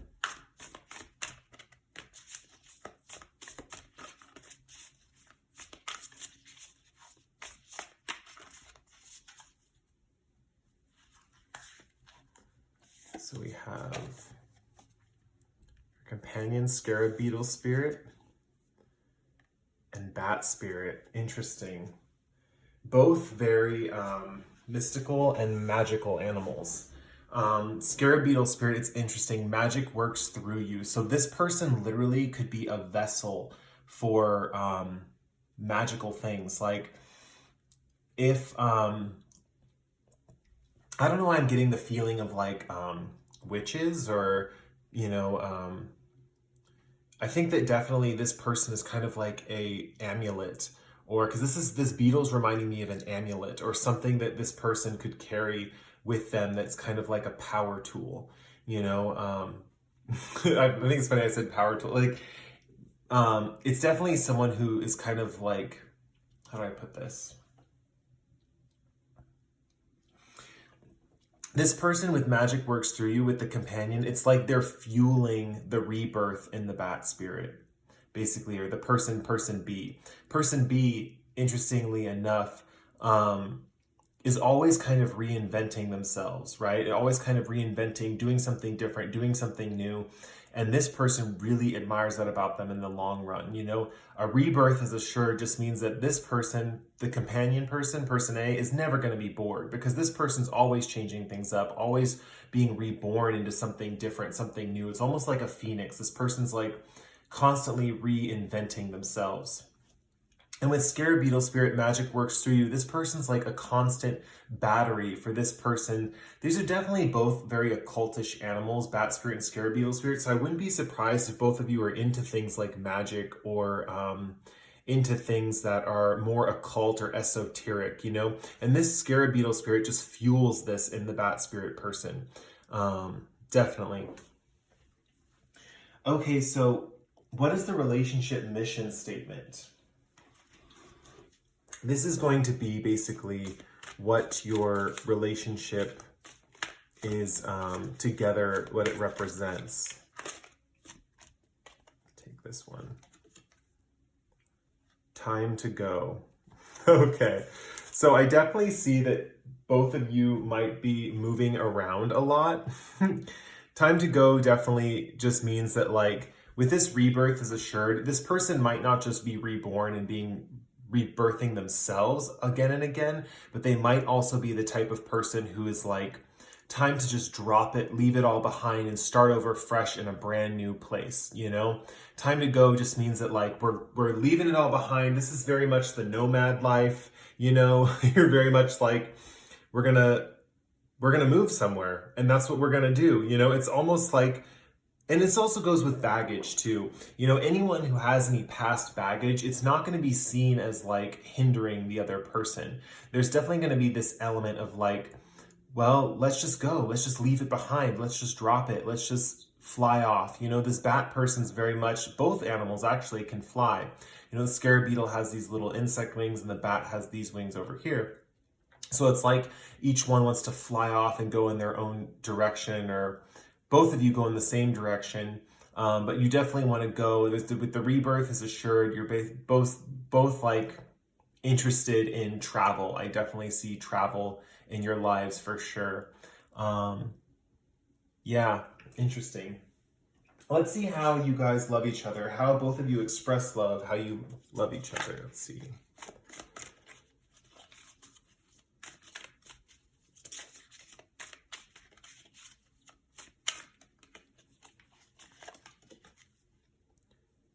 Consider your foundation. Look at how committed you are to love. This is interesting that they use the word foundation. I'm definitely getting the phrase, home is where the heart is. It definitely really applies to you. It doesn't really matter where you live or where you are or what you're going through or what you're leaving behind, because you two will always have each other. So consider your foundation is just the fact that you both kind of are always reminding each other through these trying circumstances. I definitely see maybe with one or both of you, when situations change, there's a little bit of a struggle. There's a little bit of an adjustment to those changes. And I definitely see with consider your foundation, the loving that you give each other is just reminding each other that yes, this change is happening. We are moving, or we are getting rid of this in our life, or we are leaving this behind, but we are still each other's foundation. We are still strong. We are still together. You are still my number one. You know? So that's definitely what I'm seeing with how you guys love each other. This is very cute. Oh my gosh. Definitely your ride or die. So let's get into married life. That makes a lot of sense with this pile. That does too. A lot of repeating messages. Yeah, oh my gosh.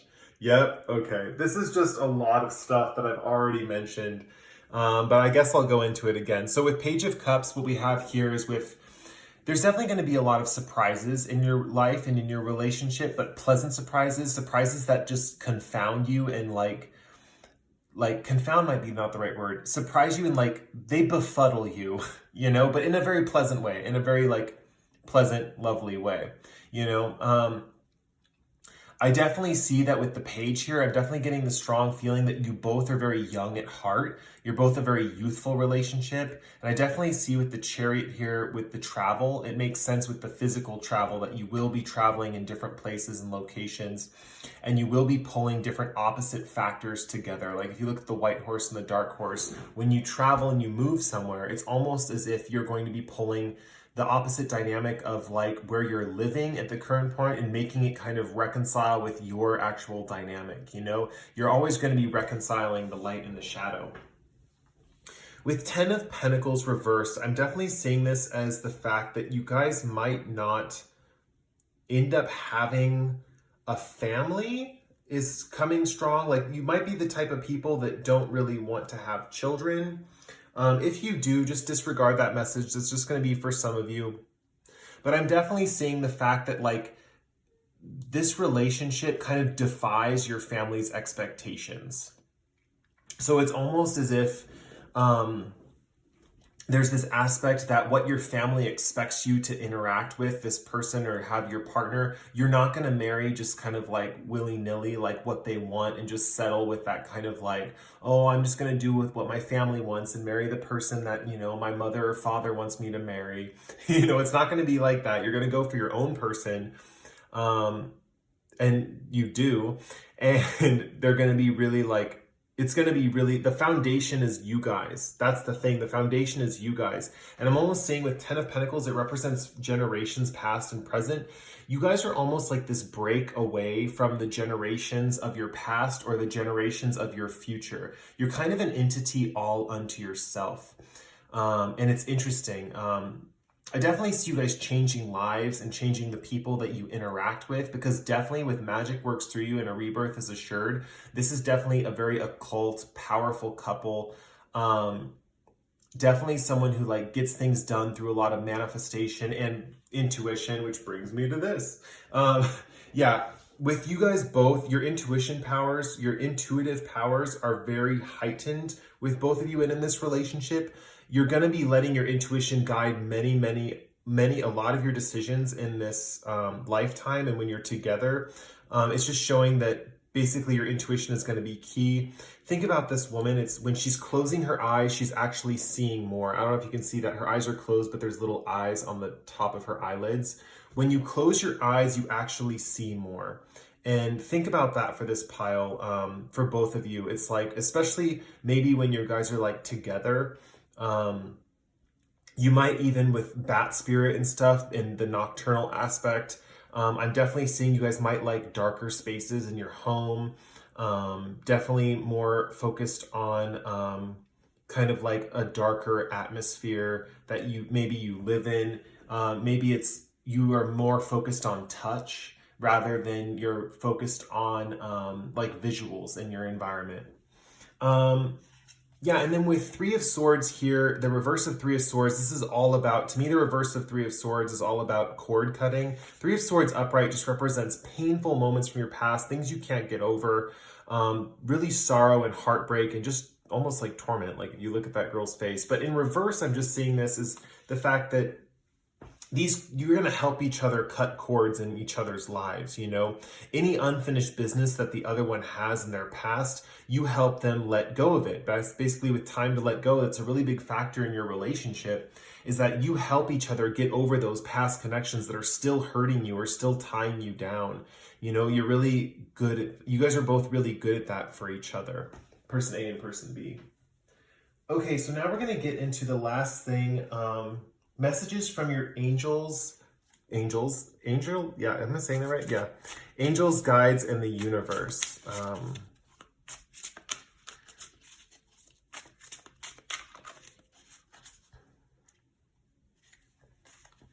So let's see what the angels and the guides and the universe want to say. Interesting. Wow.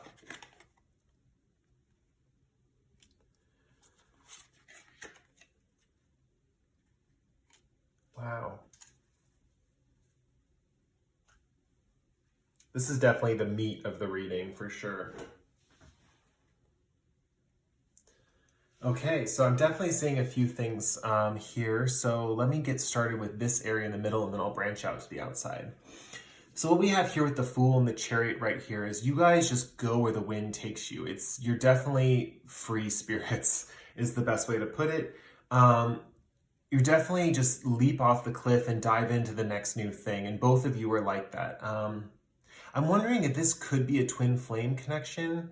It seems slightly different than that though. It seems like, I can't find the word for it. It's a connection that I haven't really seen before, to be honest.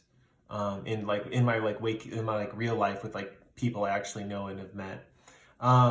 Anyway, so with 10 of Pentacles reversed, with this is just going back to the family situation, how you guys may have had to not follow your parents or family's expectations. We have the 5 of Wands right here, which represents kind of like conflict and conflict with your peers, but specifically with this, it represents conflict with your family. So you both may have had, one or two of you may have had conflict with parental figures or someone in your life who didn't really want you to marry the person you're marrying right now, or they had an idea for you of what to marry and you had to fight for this idea of not being with the person that they want you to be with and deciding on your own. You know, that's really clear with the Fool card over here, jumping into new things, and the High Priestess here, which is following your own intuition. You know, and it comes right after the 5 of Wands, which means that after this conflict, you had to follow your own heart, follow your own intuition, really trust in yourself to meet this person. You know, and yeah, I'm speaking in past tense, but this is also with future tense too. So if you're finding that your family has a preconceived notion of like who you should be with, and you're kind of fighting that because you maybe don't want to be with that type of person, the cards are letting you know that it's okay to strike out and follow your own gut instinct, follow your own intuition. And especially with what I was saying about with her eyes being closed in the darkness and stuff, basically closing your eyes and sitting in silence and listening to what comes from within is going to help guide you to the next place, you know? But this 5 of Wands is just letting your angels and guides are letting you know that if you're worried about this conflict, it's going to go smoothly, but it's going to be one of those situations where you are going to have to make that breakaway point. You are going to have to get into a little bit of a debate with your family about who you want to be with and why, you know? 7 of Cups over here just shows, and the 2 of Pentacles over here just shows that together you guys really, just like the last pile, you really balance out in each other's lives very well. There's an aspect of being able to take on the responsibilities of the other ones, and the original 2 of Pentacles, there's an infinity loop between the 2 Pentacles, which just represents like a perfect juggle, and the guy's juggling the Pentacles. So it's like this perfect balance of, it's like seems so delicate, right? Like he could just fumble the Pentacles at any moment, but it's trapped in this infinity loop, meaning that the balance is going to continue on for forever. And so just with the practical and day-to-day things, you have this beautiful balance. And also it's interesting because it's between the Chariot and the surprises and all the like mysterious, unknown, crazy things that are going to come your way. Like the wonderful life you're going to live and the synchronicities that are going to happen, I can't even fathom, because it's going to be perfectly balanced with your need to travel and adventure and explore and reconcile those opposites in your life, you know, making things happen, making magic happen. You're going to be balanced in that fact. It's interesting. You're both very powerful people, right? As far as like manifestation, intuition, all that stuff goes.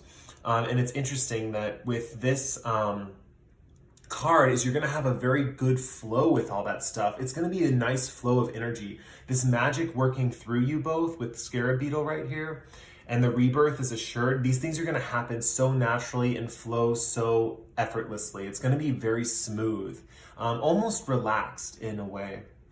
With 7 of Cups over here, with the intuition and the cord cutting right here, it just shows that when you guys are helping each other get over this baggage that you're having, and what your angels are wanting me to tell you is that you have brighter futures ahead of you. So even when you're going through this purging process and getting rid of old things in your life and you have time to go, this is just urging you that the first couple of times, if either one of you is scared in the relationship, when you first are about to leave a situation and move on to something new, they're saying don't be afraid of it. This is like like this guy pointing to the castle in the sky and this one looking at a map, you know, this is like your angels guiding you. They're pointing you to the next destination, and they have the map in their hand of where you're meant to go and why. You know, you have to trust that when it's time, I think that spirit will make the move, you know, because they have the rebirth as assured, you know. So when they make the move and it's time to go, I would not, person A, I would not fight it. I would just, you know, you got to trust your partner, you know, because the angels and guides are telling you that's the way that this relationship is going to work and manifest and flourish, you know. So that's just a little message of hope, saying that, you know, don't be afraid to leave something behind because there is something better around the corner.